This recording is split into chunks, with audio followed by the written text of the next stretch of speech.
좋은 날입니다. 오늘도 말씀 안에 승리하는 하루 되시기를 기도하겠습니다. 오늘 생명의 산 본문은 에스겔 23장 22절부터 35절입니다. 오늘 본문에서는 예루살렘이 음행하던 바벨론에 의해 심판받을 것과 사마리아의 죄를 답습한 예루살렘이 사마리아와 같은 심판을 받을 것에 대해 예언하시는 모습이 나옵니다.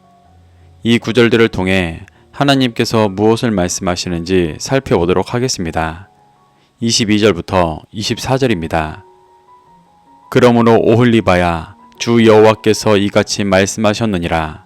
나는 내가 사랑하다가 싫어하던 자들을 충동하여 그들이 사방에서 와서 너를 치게 하리니 그들은 바벨론 사람과 갈대아 모든 무리, 부긋과 소아와 고아 사람과 또 그와 함께한 모든 아수르 사람 곧 준수한 청년이며 다 고관과 감독이며 귀인과 유명한 자요 다 말타는 자들이라.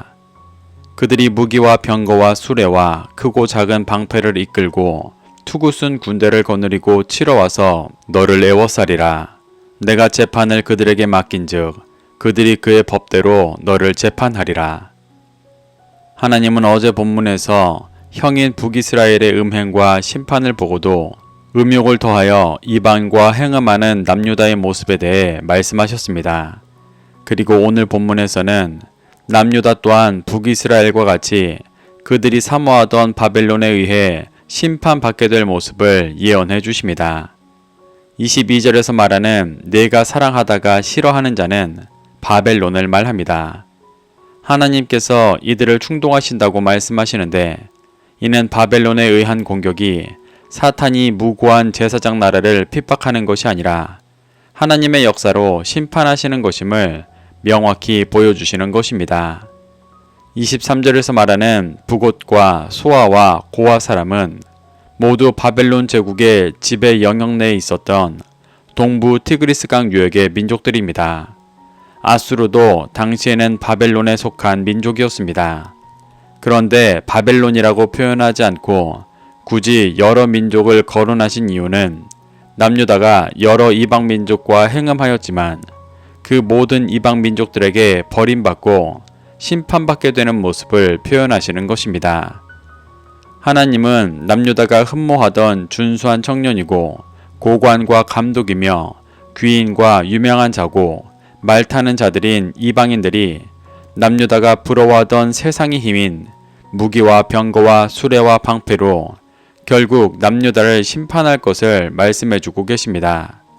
이렇게 미혹하고 수치주며 파멸시키는 것이 남유다가 쫓고 소망하던 이 세상의 실체이고 목적이었습니다.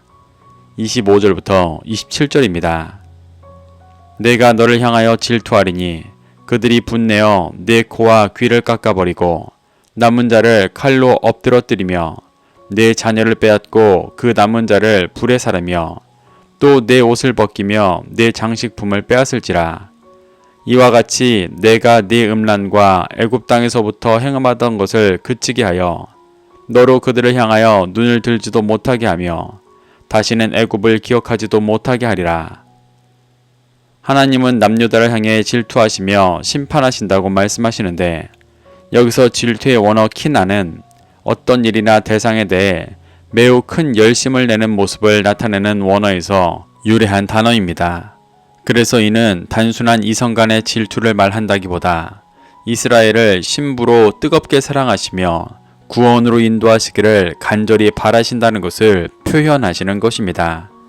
그래서 27절에서 이 심판의 목적이 남유다가 애굽 땅에서부터 했던 행음을 그치고 애굽을 기억조차 못하게 하는 것이라고 말씀하고 계십니다. 하나님은 이를 위해 열심을 내어 심판하시는 것입니다. 25절에서 코와 귀를 깎아버리신다고 말씀하시는데 이는 영적으로 호흡하지 못하고 말씀을 듣지 못하는 상태가 되게 하신다는 말입니다. 또 자녀를 빼앗았다는 것은 음행으로 얻은 죄의 열매를 빼앗으실 것이라 말씀하시는 것입니다. 옷을 벗기고 장식품을 벗긴다는 것은 하나님의 신부로서의 신분을 빼앗을 것이라고 말씀하시는 것입니다.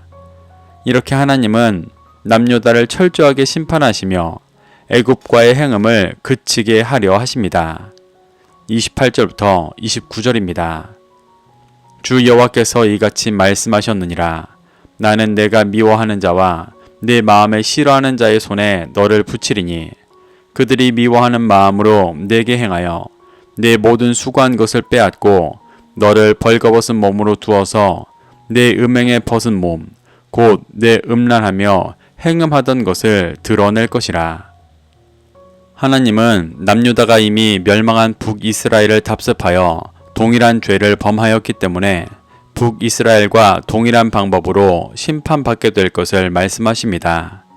하나님은 먼저 남유다가 미워하고 싫어하는 바벨론의 손에 남유다를 붙이실 것이라고 말씀하십니다. 이는 9절에서 북이스라엘을 아수르의 손에 넘기신 것과 같은 방법이었습니다.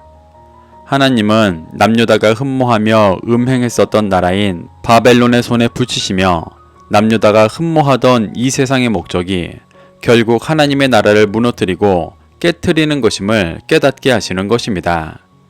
29절에서 바벨론이 남유다가 모두 수고한 것을 빼앗을 것이라는 말씀은 남유다가 하나님의 신부로서 수고하여 거두었던 영적인 열매를 모두 빼앗아갈 것이라는 말씀입니다. 남유다가 애굽에서부터 음행했었지만 다윗과 솔로몬 때에는 제사장 나라로서의 모습을 보였었습니다. 하지만 지금은 너무 타락해 있었기 때문에 하나님은 남유다가 그간 거두었던 영적인 열매를 다 빼앗고 그에게 은혜로 입혀주셨던 신부의 예복도 벗겨 그 음행이 다 드러나게 하실 것이라고 말씀하고 계십니다. 이렇게 그 죄를 다 드러내시는 시간이 자신의 죄악됨을 돌아보고 회개하고 돌이킬 수 있도록 주시는 은혜의 시간이었습니다. 30절부터 31절입니다. 내가 이같이 당할 것은 내가 음란하게 이방을 따르고 그 우상들로 더럽혔기 때문이로다. 내가 내 형의 길로 행하였은즉 내가 그의 잔을 내 손에 주리라.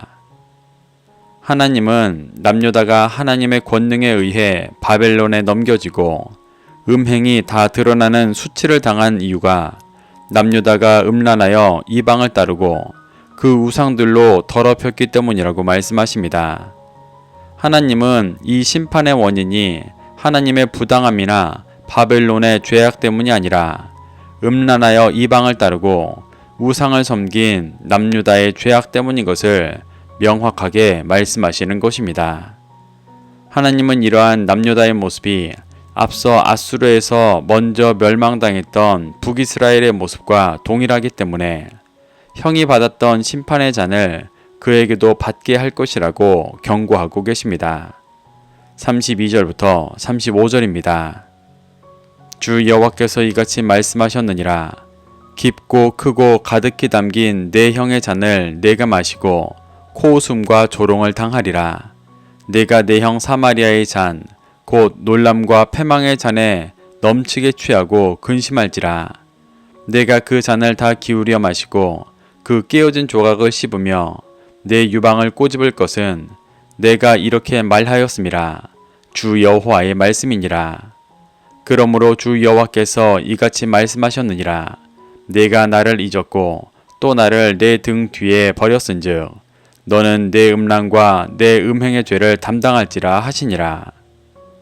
32절에서 말씀하시는 깊고 크고 가득히 담긴 내 형의 잔은 과거 북이스라엘이 겪었던 엄청난 고난을 의미합니다.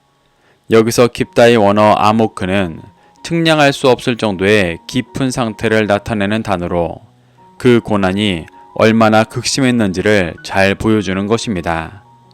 하나님은 남유다가 그 잔을 마시고 코웃음과 조롱을 당할 것이라고 말씀하십니다. 이는 하나님의 택함을 받았고 하나님께서 임재하시는 성전이 있기 때문에 절대 멸망하지 않을 것이라 자부하던 남유다의 모습이 이방인에게 조롱받을 만큼 철저하게 무너질 것이라고 말씀하시는 것입니다. 또 놀람과 패망의 잔에 넘치게 취하고 근심할 것이라고 말씀하시는데 놀람과 패망의 원어가 모두 샤멤이라는 단어가 어근으로 이는 완전히 파괴되어 소름 끼칠 정도로 황폐해진 모습을 표현하는 것입니다. 하나님은 이러한 파괴가 넘치고 근심하도록 임할 것이라고 말씀하고 계십니다. 하나님은 심판이 잔을 마시는 것으로 끝나지 않고 그 잔에 깨어진 조각을 씹으며 유방을 꼬집을 것이라고까지 말씀하십니다. 여기서 꼬집다의 원어 나타크는 잡아 뽑다라는 뜻으로 행음함을 상징하던 유방을 잡아 뽑아 행음함의 모습을 완전히 진멸하실 것이라고 말씀하시는 것입니다. 하나님은 남유다가 신랑이신 하나님을 잊고 등 뒤에 버렸기 때문에 앞서 말씀하셨던 음란과 행음한 죄의 대가를 철저히 담당할 것이라고 말씀하십니다.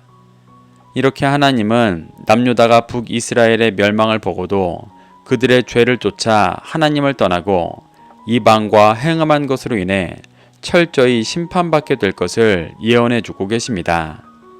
우리는 이러한 하나님의 역사심 속에서 교훈받아 자신이 남유다의 심판을 보고도 여전히 그와 같이 세상을 사랑하며 행음하는 중심을 가지고 있지 않은지 돌아볼 수 있어야 합니다. 그래서 신랑이신 예수님만을 소망하지 않는 모든 중심을 회개하고 오직 하나님께서 보여주신 구원의 길만을 믿음으로 쫓게 되시기를 축복합니다. 오늘도 말씀을 심령에 새겨 승리하는 하루 되시기를 기도하겠습니다.